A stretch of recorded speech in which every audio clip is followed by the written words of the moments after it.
Avez-vous l'impression que le stress et l'anxiété pèsent sur votre vie quotidienne? Qu'un flot de pensées inarrêtables vous assaille, interrompant tout ce que vous faites? Avez-vous essayé de trouver un moyen d'échapper aux pensées intrusives qui semblent prendre le contrôle de votre vie?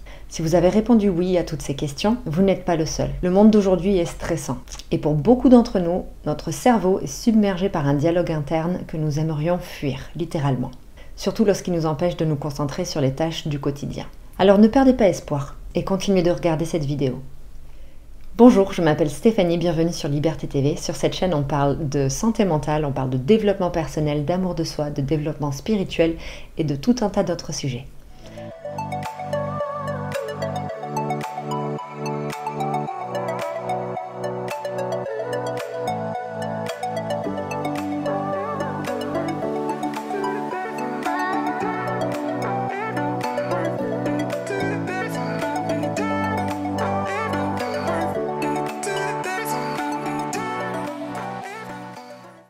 Alors bienvenue aux nouveaux, bienvenue aux anciens et si vous aimez cette vidéo, n'hésitez pas à mettre un petit pouce, n'hésitez pas à mettre un petit commentaire à la fin, ça fait toujours plaisir et abonnez-vous pour recevoir les notifications des prochaines vidéos. Je poste une vidéo par semaine, le vendredi à 18 h sur tout un tas de sujets. Aujourd'hui, parlons santé mentale et plus précisément de nos pensées, de l'activité excessive du mental. Alors il faut savoir que gérer son mental, ça s'apprend. C'est comme la gestion des émotions, c'est comme la gestion du stress, il y a des manières de faire pour apprendre à gérer son mental. Il existe des habitudes que vous pouvez commencer à intégrer dans votre vie dès maintenant et dont vous verrez les résultats en un rien de temps. Alors cette vidéo a pour but de vous parler de mon nouveau livre « Comment arrêter de trop penser » disponible sur Amazon, dans lequel je vous partage 7 habitudes puissantes pour surmonter l'anxiété et le stress maintenant.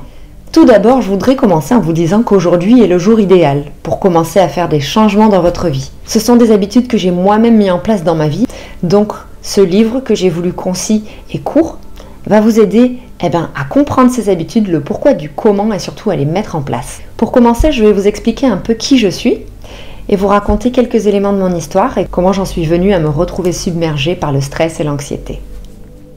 Tout commence en 2014, j'ai quitté la France pour aller en Nouvelle-Zélande et vivre mon rêve, c'est-à-dire travailler dans un pays lointain tout en découvrant sa culture et ses paysages à couper le souffle. Après 2 ans de travail acharné dans une entreprise d'organisation de mariage et d'événementiel, à travailler 14 heures par jour, 70 heures par semaine, je me suis retrouvée en épuisement général, en burn-out, sans personne vers qui me tourner.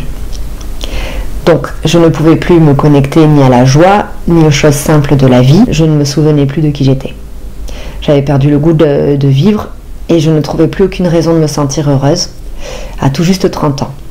Et j'étais confrontée à ce qu'on appelle une crise identitaire, pleine de stress et d'anxiété. C'était une période assez difficile. La personne souriante et pétillante que j'étais n'existait plus et je me sentais morte de l'intérieur. Je pensais trop tout le temps, en permanence. Mes pensées étaient devenues impossibles à arrêter, elles s'enchaînaient dans ma tête et se succédaient à une vitesse vertigineuse sans que je n'ai le pouvoir de les contrôler ni de les arrêter. Je me mettais à tisser et retisser le fil de ma vie en continu toute la journée, à ressasser la souffrance qui ne faisait que s'intensifier et perdant petit à petit confiance en moi. Donc je me baladais d'une pensée à une autre, me malmenant pendant des heures et me retrouvant épuisée d'avoir passé autant de temps dans ma tête sans même avoir bougé physiquement. J'étais devenue victime de mes propres pensées, littéralement. Mes émotions, elles aussi, se sont mises à prendre le dessus à la moindre occasion, me laissant émotionnellement instable et très rapidement dévastée par des situations qui m'auraient paru sans importance auparavant. Donc mon estime de moi a chuté, ainsi que mon niveau d'énergie physique et mentale. Je suis devenue hypersensible à mon environnement, ce qui causait encore plus de stress et d'anxiété, ce qui me rendait encore plus sensible à mon environnement, ce qui créait encore plus de stress et d'anxiété. Et voilà, j'étais bloquée dans un cercle vicieux. À cette époque, je n'avais aucune idée de ce qui se passait à l'intérieur de moi. Je ne savais pas ce qu'était la santé mentale, ni l'anxiété et le stress. Je ne connaissais pas les conséquences que provoquent nos pensées lorsqu'elles tournent en boucle dans notre tête, pendant des mois, voire des années. Et je savais encore moins reprendre le contrôle sur elles. Au total, on va dire qu'il m'a fallu 3 ans avant de réussir à sortir de cet état d'anxiété et cette dépression interminable. Et croyez-moi, j'ai vécu beaucoup de hauts et beaucoup de bas épuisants que j'aurais aimé ne pas vivre si j'avais eu des solutions à portée de main. Donc je vous explique tout ça, pourquoi? Parce que c'est la raison de l'écriture de ce livre. Donc ce livre est pour vous si vous n'en pouvez plus d'être victime de l'activité excessive de votre mental, si vous êtes fatigué de lutter contre des pensées indisciplinées, les réflexions négatives sur vous-même et sur les autres, l'autodestruction, l'anticipation du futur, les pires scénarios catastrophes. Il est aussi pour vous si vous avez besoin de mettre du calme dans votre tête pour pouvoir profiter des moments simples, sans trop penser.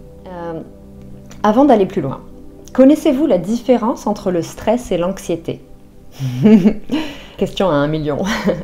Il est important de savoir différencier les deux pour reprendre le pouvoir sur ce qu'il se passe dans notre tête et dans notre corps. Alors juste pour vous donner un petit aperçu, j'en parle dans le livre, le stress est un processus neurologique du cerveau qui déclenche une réponse physiologique, c'est-à-dire physique dans le corps. Et c'est aussi un processus psychobiologique, c'est-à-dire la conséquence des pensées, des émotions et des interprétations mentales sur le corps.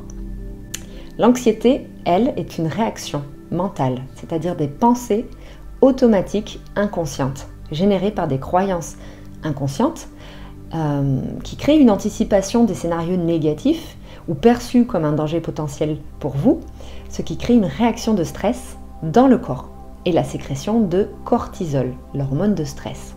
De manière schématique, l'anxiété, ce sont des pensées automatiques inconscientes, générées par des croyances inconscientes, et le stress, c'est une réaction physiologique, physique du corps.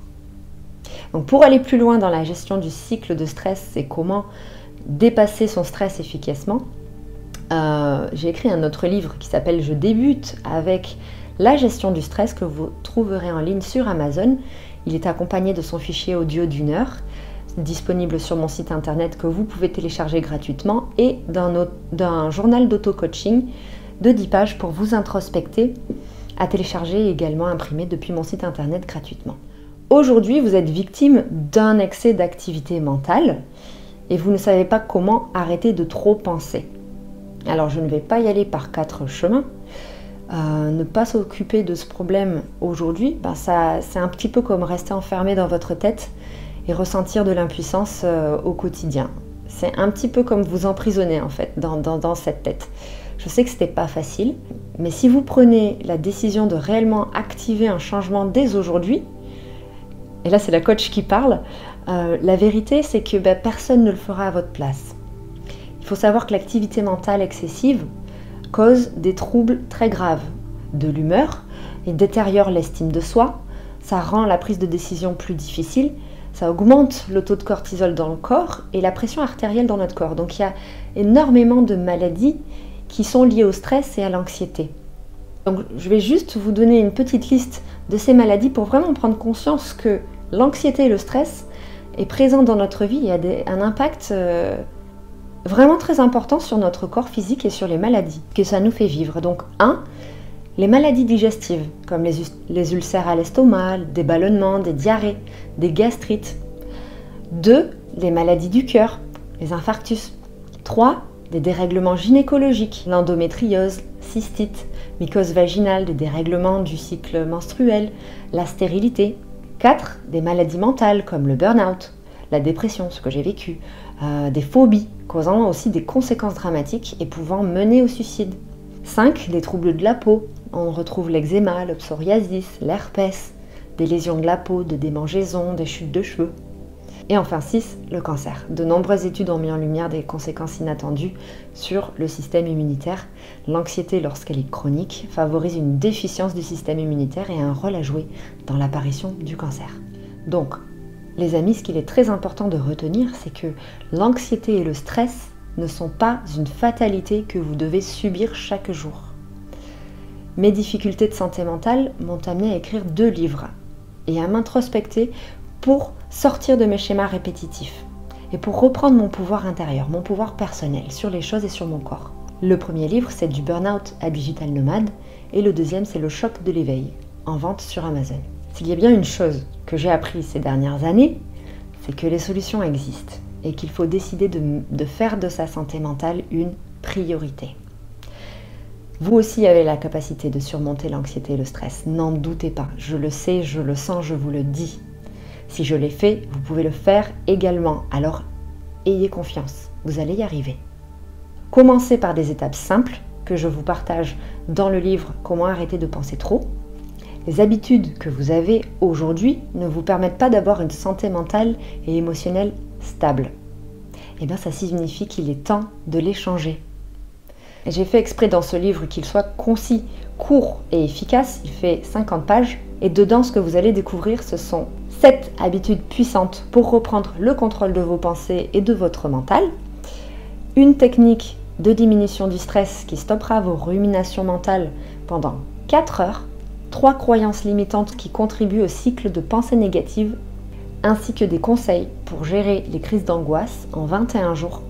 Et des exemples pour finir de mon expérience personnelle et comment j'ai réussi à sortir de l'anxiété et du stress grâce à ces habitudes.